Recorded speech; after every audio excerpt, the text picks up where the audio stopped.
오늘 말씀은 여호수아가 죽은 후에 12지파가 어떻게 가나안과 싸웠는지에 대한 1장에 이은 말씀으로,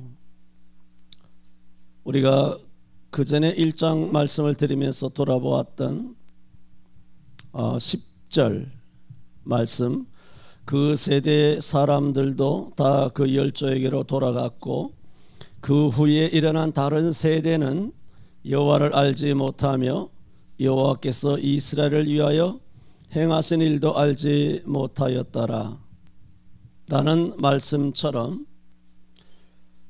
가나안 사람과 다 싸우고 가나안을 차지한 다음 여호수아가 죽고 여호수아와 함께 있었던 장로들, 그 세대의 사람들이 다 죽은 다음 그 후대는 6.25는 남침이 아니라 북침이다. 이승만 정부는 망해야 되는 정부고 북한에 있는 북조선 정부가 정통 정부이다 라는 마치 주먹으로 담을 뚫는 이런 미친 사탄적인 기적의 논리에 임에도 불구하고 이 남한에 있는 이런 대명천지에 살고 있는 21세기 백성들이 정교조 교사들에 의해서 쉽게 세뇌가 된다는 것은 거의 참 사람이 귀신에게 마귀에게 미치지 않고서는 있을 수 없는 일인데, 상상할 수 없는 일이 지금 대한민국 땅에서 이루어지는 것을 우리는 매일 목격하고 있지 않습니까? 그것은 사사기에서도 일어나고 있다는 겁니다. 사사기에서 있을 수 없이 어떻게 여호와를 배신할 수 있느냐, 어떻게 여호와를 모를 수 있지? 하나님께서 모세 이후에 출애굽에서 40년 동안 가나안 전쟁 6, 7년과 10년 동안 하나님께서 어떻게 해주셨는지 이렇게 잃어버릴 수 있지? 그러니까 부모님들이 땅을 치고 통탄하는 것이 무자식이 상팔자다. 자식을 그렇게 피땀 들여서 그렇게 키워놨더니 이제는 지 사랑하는 여자한테 눈이 뒤집어져가지고 그걸 따라가가지고 엄마도 배신하고 아빠도 배신하고, 그것은 아들만 아니라 딸도 마찬가지고 호로 자식같이 그렇게 배은하면서 살아가고 있으니까 무자식이 상팔자다. 이 말이 잘못된 말이지만 부모들의 입에서 그런 말이 툭툭, 자식 키워도 아무 소용없다, 뭐 이런 말이 그렇게 신세한탄조로 나올 수밖에 없는 그런 상황이 여러분 개인적이지만 영적으로는 대한민국 땅에 지금 일어나고 있고, 3000년 전 이스라엘 땅 가나안을 정복하였던 사사기 시대 때의 사사시대, 약 300년간의 사사시대는 말할 수 없이 참담한 것입니다. 이런 우리 하나님 아버지께서 하감하여 보셨을 때 하나님이 속이 얼마나 그렇게 아프셨을까 생각을 합니다. 이처럼 그 세대 사람들 다 열조에게 돌아가고 그 후에 일어난 다른 세대는 여호와를 알지 못하며 여호와께서 이스라엘에 행하신 일도 알지 못하는 이런 기가 막힌 후손들이 태어났단 말입니다. 이게 외계인 아니에요. 외계인이 있습니까? 여러분, 다 그 거짓말이고 사단이 작업하고 있는 것이고 뭐 지금 다 이야기 못하지만 온갖 생쇼를 하는 것인데, 여러분 자식이, 예수 믿는 자식이 안 태어나고 예수 안 믿는 자식이 되는 것이 그게 외계인이에요. 마귀 자식이 외계인 아니에요. 네? 그게 외계인이지. 예수 안 믿는 사람이 외계인이란 말입니다. 그런 10절의 말씀을 우리가 1장 말씀 드리면서 말씀을 드렸습니다. 그런데 그런 상황을 하나님께서 얼마나 가슴 아파하시느냐, 오늘 본문이 바로 1절부터 5절까지예요. 그래서 지난번에 6절에서 10절까지 말씀 드린 것과 같기 때문에 오늘 1절부터 5절까지 복임이란 제목으로 말씀을 드리고, 그 다음 주일에는 11절, 오늘 설교를 다 한다면 전제하였습니다. 11절로 건너뛰어서 강론을 하게 되겠습니다마는, 그러므로 이어진 이 말씀은 여호와께서 여호와의 사자를 보냅니다. 1절에 여호와의 사자가 길갈에서부터 복임에 이르러 그렇게 말했지 않습니까? 보내어서 하시는 말씀이 뭐냐 하면, 너희가 어찌하여 나의 언약을 어겼느냐는 것입니다. 2절에 너희는 이 땅 거민과 언약을 세우지 말며 그들의 단을 헐라 하였거늘. 하였거늘이 뭡니까? 말을 했거늘, 언약을 세웠거늘 너희가 내 목소리를 청종치 아니하였도다, 불순종하였도다. 왜 그렇게 했느냐? 그리하면 도대체 어찌면요 하나님께서 도로 묻고 있는 겁니다. 얼마나 기가 막혔으면 이 상황에 이 장면에서 이렇게 빨리 나를 배신할 줄은 하나님도 꿈에도 생각하지 못하셨다. 인간적인 화법입니다. 그러니까 도대체 너희가 어찌면요 땅을 탁 치면서 난 도저히 납득이 안 된다. 너 왜 그랬니? 한번 입이 있거든 말을 해봐. 벙어리 귀신 들렸어? 한번 이야기해 보라고. 내가 뭐 잘못했는데? 날 배신하는 거야. 언약 기억 안 나? 언약 세웠잖아. 그러니까 하나님께서 얼마나 가슴이 아프시냐 하면은 1절에 여호와의 사자가 왔잖아요. 와서 이르러 가로되 뭐라고 말하냐면은 내가 너희로 애굽에서 나오게 하고, 이게 뭡니까? 내가 너희를 위하여 한 일을 다시 들려주는 겁니다. 그러니까 하나님도 얼마나 복장이 터지겠습니까? 이게 무슨 100년이 지났습니까? 200년이 지났습니까? 한 세대도 겨우 안 지났어요. 한 세대 겨우 지났어요. 그런데 그걸 홀라당 까먹은 버린 것입니다.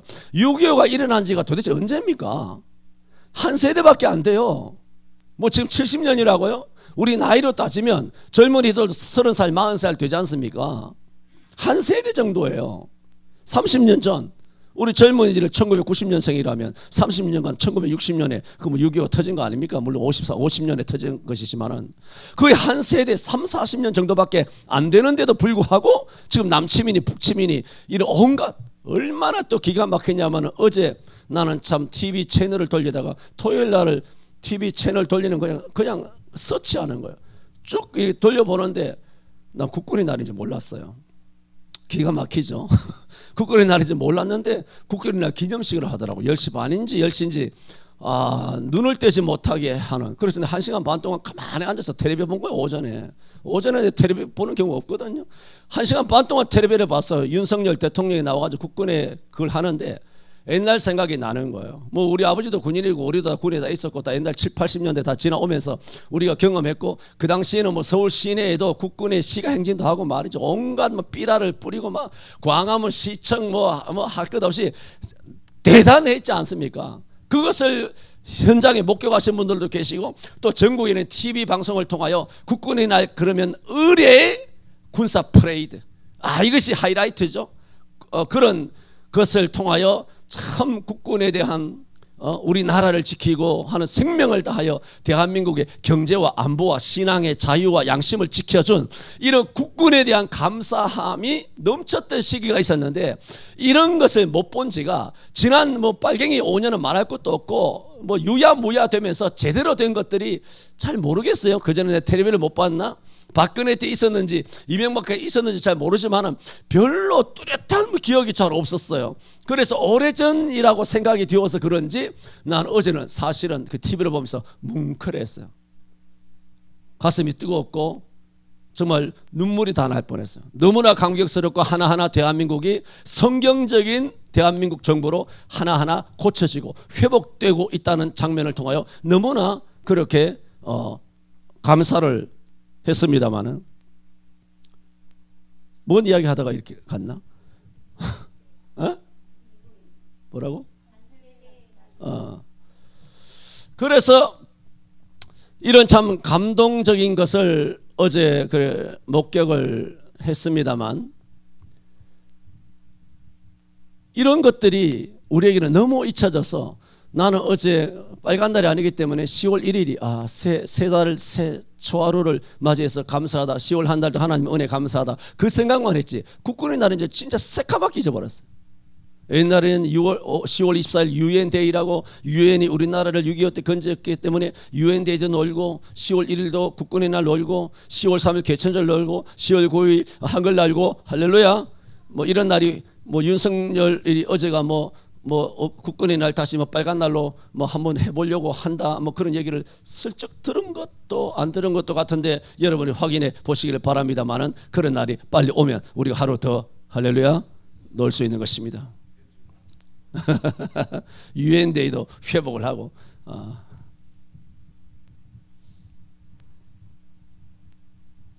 그것을 다 이야기해야 되겠냐 말입니다. 애굽에서 나온 일, 얼마나 많은 일을 했습니까? 매일매일 기적을 행하셨잖아요. 하나님이 얼마나 통탄스러우면 다 잊어버렸으면 내가 너희로 애굽에서 나오게 하고, 거기서부터 이야기하는 거예요.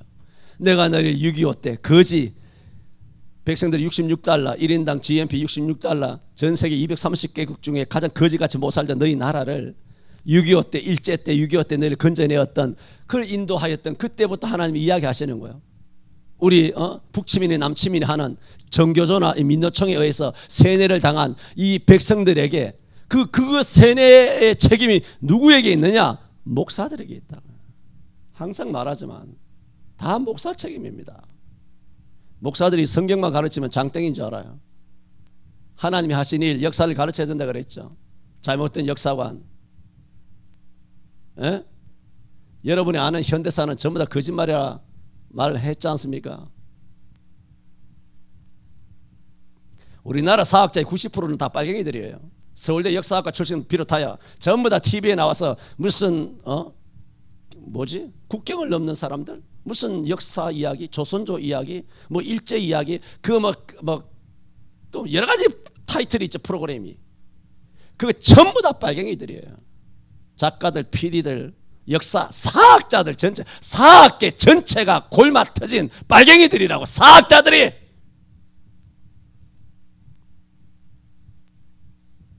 하나님이 하신 일을 전부 다 사탄으로 다 몰아가지고 있지 않습니까?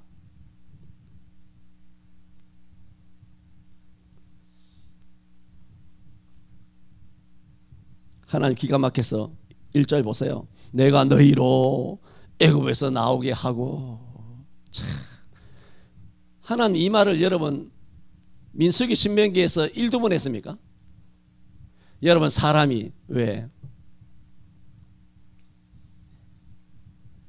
한성이가 영한성 엄마한테 핸드폰 사줬다며. 나는 목사는 언제 사줄 거야? 그래서 한성이가 엄마한테 돈을 모아가지고 이번에 뭐 추석인가 뭔가 추석 용돈인가 돈을 다 뭐 고모들 이모들 뭐 해가지고 돈을 모아가지고 19만 원인지 17만 원인지 엄마 핸드폰 사라고 쾌척한 거야. 쾌척을 했어. 그래서 엄마 내가 칭찬받고 싶잖아, 양한성이가. 그래서 교인들 만날 때마다 내가 엄마 핸드폰 사드렸어요. 엄마 핸드폰 사드렸어요. 엄마 핸드폰 사드렸어요. 그러니까 어떤 권사님은 얘야 한 번 사준 거 그거 네 입으로 자꾸 자랑하면 그거 다 없어져. 네 입으로 그렇게 자랑하는 거 아니야. 그거 유치한 거야. 그렇게 하면 처음에는 얼굴 오고 잘했다 하다가도 나중에 너가 그 욕을 먹고 비난을 해. 그렇게 하지 마. 그 짓을 하나님이 지금 하고 있는 거예요. 한성이처럼. 내가 너희를 애굽 땅에서 인도해냈다. 또 사흘 돌이 또 3일 지나가지고 내가 너를 애굽에서 인도해냈어. 저 애굽에서 인도하는 지 언젠데 저 100년 동안, 100년은 아니지만 60~70년 동안 울고 먹고 있어. 여러분 민수기 읽어봐. 신명기 읽어봐. 얼마나 내가 너희를 애굽에서 인도하여 냈는가. 십계명조차도 나는 너를 애굽에서 인도하여 낸 여호와 나 하나님이라고. 한 번쯤 그렇게 하면 뭐 인사치레로 하나님 감사합니다 하고 넘어갈 법한데 계속 또 이야기하고 또 이야기하고 또 하나님 감사했잖아요. 하나님 감사했잖아요. 뭐 자꾸 그렇게 합니까? 이거 뭐 유치찬란한 것도 아니고 이게 뭡니까? 초딩입니까? 한성입니까? 한성이보다 못하네. 하나님이 지금 그렇게 하고 있잖아요. 그런데 제가 말씀드린 핵심이 뭐예요? 하나님이 왜 그러셨겠냐는 거예요. 복창이 터지는 거야. 복창이. 이 인생들을 도대체 어떻게 했을 거인가? 이 인간들을 어떻게 개조해 버려야 한단께 이거를.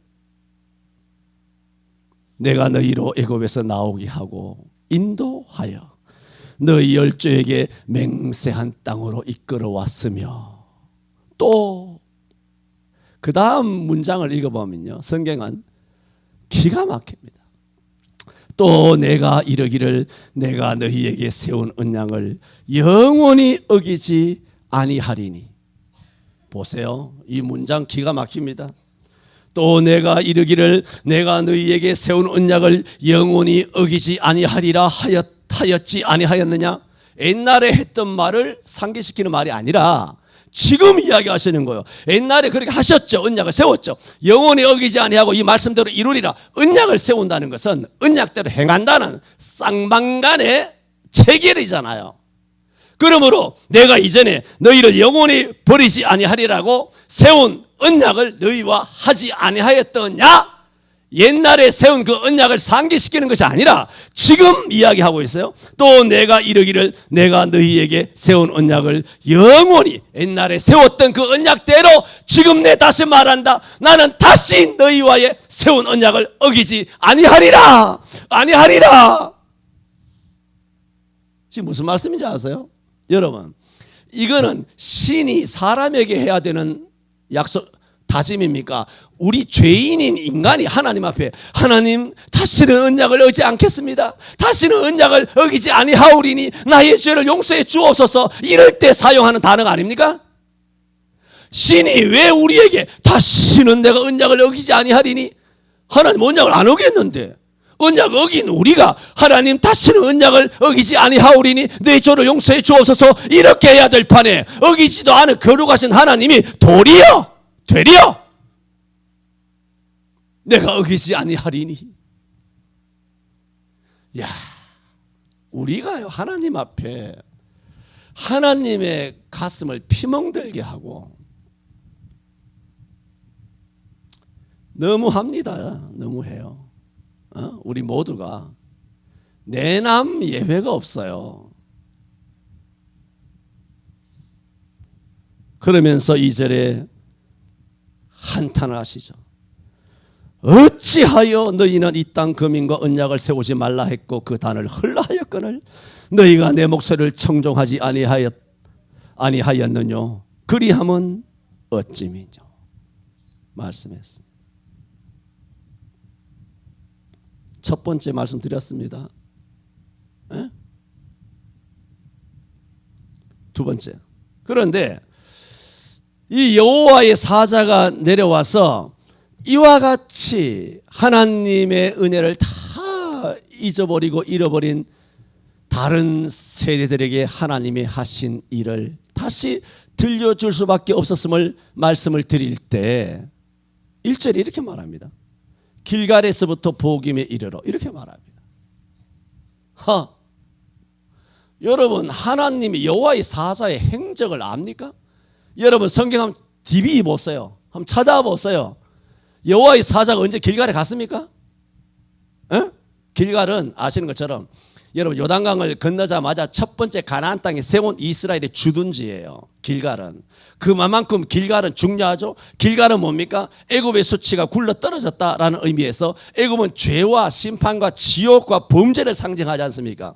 그러므로 길갈에 딱 가나안 땅에 딱 들어와서 요단을 건너고 그 다음에 들어와서 첫 번째 유숙지인 길갈, 애굽의 수치가 굴러 떨어졌다는 의미의 길갈로 그 도시를 명명하는 순간 애굽에서 40년 전 너희 조상이 애굽에서 겪었던 노예, 타락, 범죄, 지옥과 신음, 이런 종살이, 질병 이런 모든 것이 너희에게는 임하지 않는다. 젖과 꿀이 흐르는 땅 그 이름 그대로 너희는 젖과 끓는 평화와 화평과 은혜와 축복된 땅에서 너희가 복된 삶을 살 수 있을 것이다. 길갈 애굽의 모든 수치가 굴러 떨어졌다. 구원의 총체적인 구원을 말하는 겁니다. 영혼의 구원만 아니라 삶의 구원, 경제적인 구원, 질병에서의 구원, 심리적인 혹은 마음의 열등감으로부터의 구원, 자존심에서부터 구원, 여러 가지 상처받은 데서의 구원, 이 모든 것이 굴러떨어졌다는 의미예요. 길갈은 여러분 우리가 여수와서 강론을 통해 이미 다 알고 그전부터 알고 있던 거잖아요.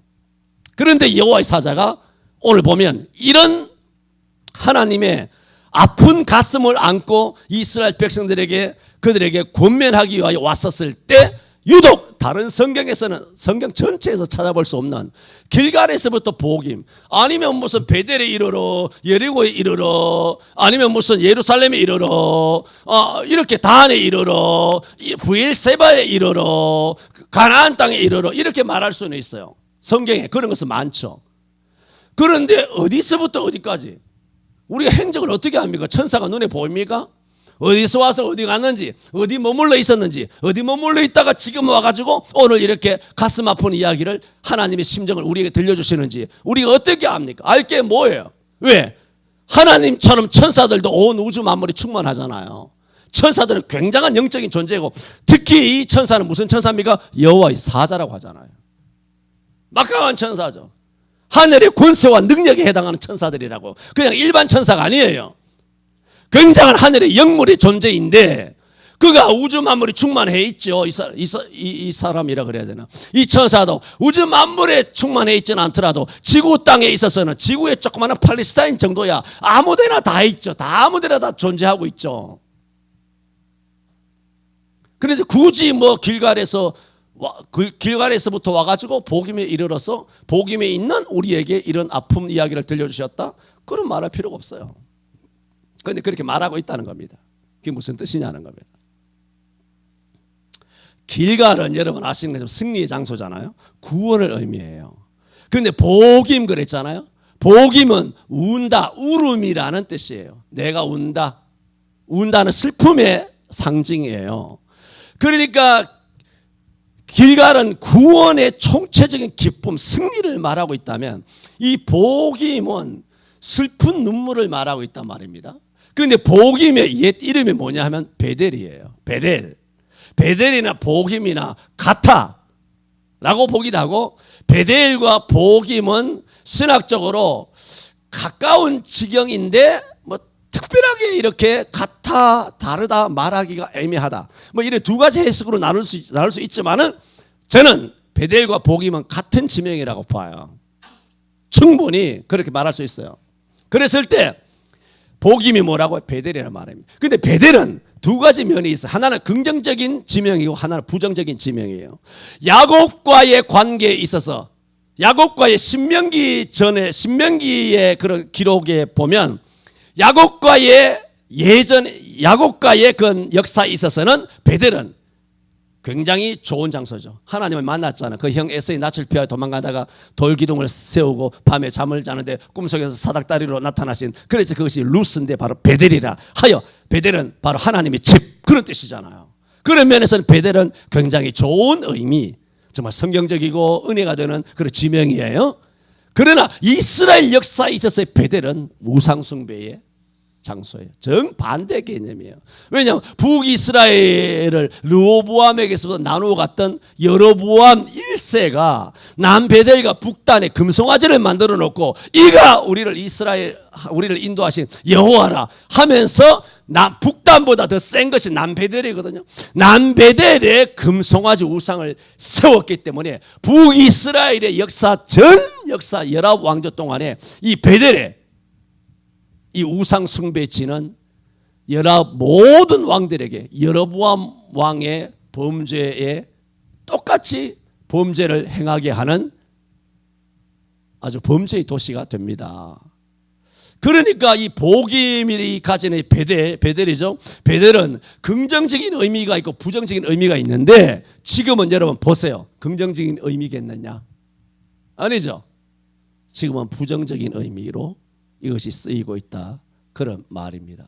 그러므로 여호와의 사자가 길갈에서부터 복임에 이르렀다 했을 때 어찌하여 히브리서에도 보면 한 번 비침을 얻고 하늘의 은사를 맛보고 다시 범죄하는 자는 저를 회개케 할 수 있는 제사가 없다 그랬어요. 한국교회가 어떻게 길갈이 됐습니까? 어마어마한 대한민국이 됐잖아요. 얘는 물가가 지금 치솟고 뭐 기름값 치솟아가지고 뭐 원자재 치솟아가지고 그래서 뭐 이제 전기료도 오르고 가스료도 오르고, 금년부터 교회 보일러를 쳐놨어요. 가스가 올랐습니다. 저녁 뭐 알았습니까? 이게 또 진담으로 받지, 또 농담으로 받지.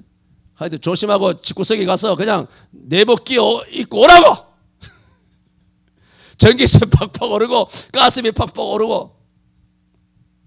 그나저나 오늘 점심 10월이 고등어철입니까? 집 나간 그 고기 이름이 뭐예요? 전어철 아닙니까? 전어철도 되고 고등어철도 되나요?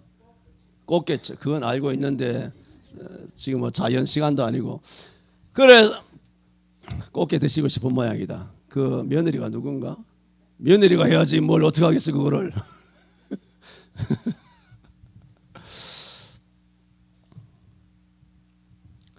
그래서 10월 한 달 동안 내가 너무 맛있어가지고 10월 한 달은 계속 고등어로 갑시다.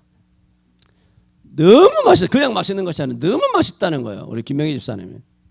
그렇죠. 고등어 참 맛있게 잘 먹었습니다. 또 남전도에서 뭐 지난 추석이라고 해가지고 27년 만에 남전도에서 내 생일 선물 처음 받아보는데, 맞죠? 남전도의 회장 오장로님 27년 사이 한 번 한 적이 있습니까? 내가 잊어버렸나? 처음 한 것이 있는데 정말 어느 제과점에서 아주 비싼 그런 과자를 선물했더라고요. 근데 앞으로 그런 거 하면 안 됩니다. 남전도에 마약이에요. 너무 맛있어가지고 앞으로 그런 거 하면 안 됩니다. 그런 건 빨리 먹어서 해치워버려야 되기 때문에 한 개 사오면 안 되고 있는 대로 다 사와서 다 먹어버려서 없애버려야지. 마약 수준의 아주 맛이더라고요. 그래 27년 만에 한 번 하면 그런 대박을 터뜨리는 줄로 믿습니다. 해마다 예전도이처럼 하지 말고 주여 알아듣겠지요.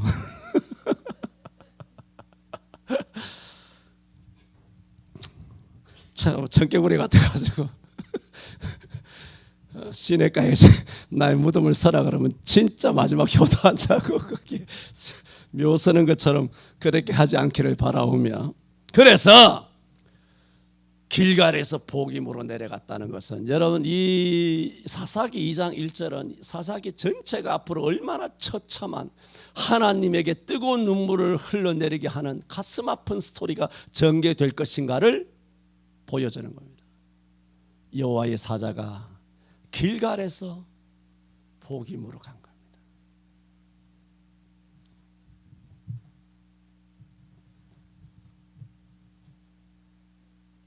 한국 교회의 영적인 상태도 마찬가지입니다.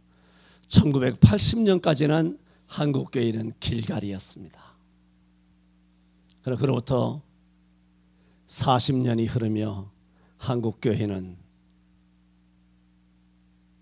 복임이 되어버렸습니다. 하나님의 가슴을 핥히고 하나님의 피로 값져서 교회를 훼손하고 파괴하고 무너뜨린 공범들, 주범이 교회마다의 여러분 잘 아는 유명한 거대 교회와 중소 모든 교회, 서울시내 99.6%, 2020년 8월 기준 99.6%, 8,000개 교회 중에 그 모든 담임 목사들이 바로 하나님 앞에 복임이 되게 하였으니, 여러분 오늘 우리가 사사기 말씀을 강론하고 있지만은 이미 여호와의 사자는 2년 전에, 40년 전이지만은 아주 특별한 범죄를 저지른 3년 전 길갈에서부터 우리 한국이라고 하는, 한국 교회라고 하는 이 복임에 이르러서 내가 너희를 유교에서부터 일제에서부터 거지 같은 너희들을 이와 같이 한 평에 1억 가는, 강남의 26평은 26억이잖아. 30평은 30억이고 1억 가는 거대하게 잘 사는 나라로 만들고, 우리나라의 GNP가 3만 달러 넘어가고 전 세계 수출 10대 강국이 되고 선진국으로 이미 들어선 지가 이미 오래인 너무 잘 사는 이런 나라로 너희가 만들고, 교회도 거대하게 뭐 6성급 7성급 워커힐 호텔보다 더 화려한 교회 안에 들어가면 어마어마합니다. 세종문화회관이나 아니면 예술의 전당에서 공연하는 것보다 솔리스트, 테너 이런 사람들이 거대한 교회에서 한번 수만 명, 예술의 전당에도 그만큼 못 들어갑니다. 세종영화제에도 10,000명씩 20,000명씩 못 들어가요. 그런데 거대 교회에서 10,000명, 20,000명의 청중들이 앉아있는 데서 헌금성한다고 찬양을 부르고 박수를 받았을 때 그 어떤 보람과, 그 사람들은 종교적인 용어로 은혜라 표현하지만 그가 하나님의 영광을 도둑질하지 않을까요? 안 하면 다행입니다. 안 하는 자가 있다면 정말 감사한 일입니다. 다 한다는 것이 아닙니다. 99%는 합니다. 왜? 내가 인생을 알거든. 예레미야 17장 9절 다시 한번 찾아봅시다. 아침에 내가 인용했던 것인데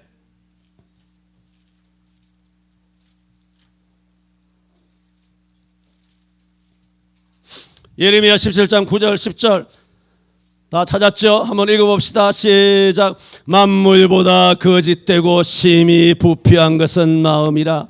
누가 능히 이를 알리오마는 나 여호와는 심장을 살피며 폐부를 시험하고 각각 그 행위와 그 행실대로 보응하나니. 그랬어요. 하나님을 속일 자는 없습니다. 피할 자가 없습니다. 영광 훔치고 영광에 흐뭇해하고 영광 도둑질하고 영광의 어떤 으쓱함을 가지고 그걸 나도 다 눈에 보인다. 이 사람들아, 내 눈에도 그게 다 보여서 내가 너무 고통스러워. 전능하신 하나님의 시각이 이게 안 보이겠어?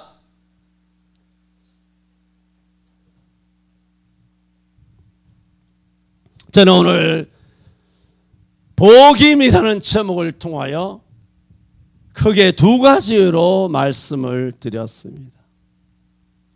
여호수아와 그 뒤에 있었던 장로들까지 다 열조에게로 돌아간 이후에 그 후에 일어난 다른 세대가 어찌하여 여호와도 모르고 6.25도 모르고 일제도 모르고 은혜도 모르고 감사도 모르고 지들이 누구 때문에 지금 이렇게 잘 먹고 잘 살고 누구 때문에 연예인질하고 누구 때문에 스타짓하고 누구 때문에 K-팝 가수가 돼가지고 누구 때문에 오징어 게임이 세계적으로 떡상을 치고 누구 때문에 잘 먹고 잘 처먹는지 그걸 모르는 그들을 향하여 내가 너희를 애굽에서 인도하였다. 나는 다 까먹었냐? 그리고 내가 너희에게 다시는 언약을 어기지 아니하리니 오히려 당신이 언약을 어긴 것처럼 아픈 마음으로 피를 토하는 심정으로 내가 다시는 언약을 어기지 않을게. 너희도 제발 안 어겨줬으면 좋겠어.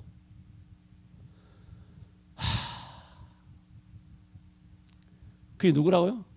우리라고. 우리가 그런 죄인이에요. 죄인 중에 괴수라고. 저는 오늘 이와 같은 두 가지 말씀을 드렸습니다. 기도합니다. 주여, 우리 한국 민족과 또 한국교회를 불쌍히 여겨 주옵시사.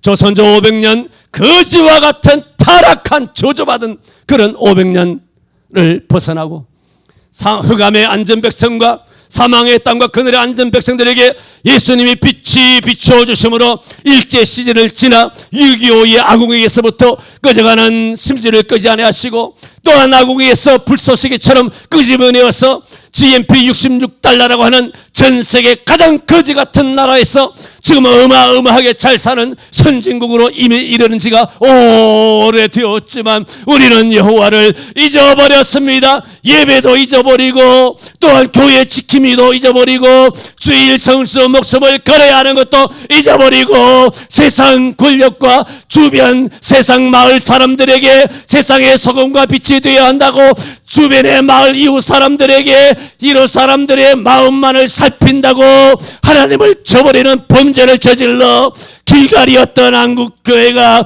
3년 전에 복임으로 전락하였습니다. 주여, 아버지 마음을 아프게 한 이 민족과 한국교회의 죄를 용서하여 주시옵소서. 예수님 이름으로 기도하옵나이다. 아멘.